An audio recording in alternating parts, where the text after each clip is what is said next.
Nagsisitaasan na ang presyo ng bentang preskong bulaklak dito sa Cebu para sa paparating na selebrasyon ng Valentine's Day o Araw ng Mga Puso sa araw ng Sabado, Pebrero 14, 2026, kung saan ang sidewalk ng Cebu Trans-Central Highway sa Upland, Cebu City ay nakaplastada na ang mga nagbebenta galing mismo sa kanilang mga pananim sa kanilang tinuturing na peak season para sa mga fresh flowers sa buong taon.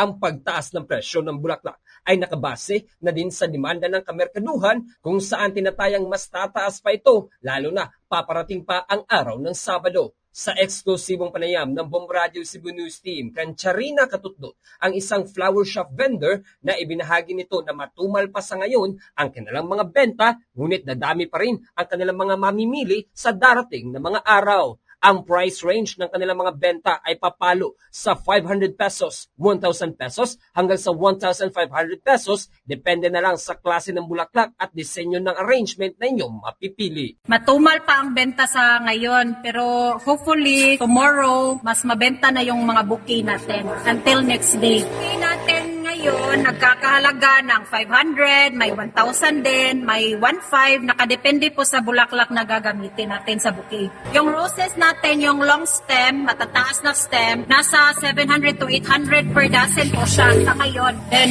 may medium din tayo, may 500, may 300, nakadepende po sa sizes ng roses na. Possibly magmamahal pa siya, tataas pa siya by next day or until Valentine's. Mula rito sa Bombo Radio Cebu, ito si Bombo Ken Apor ng Bombo Radio Philippines, the #1 most trusted source of news and information.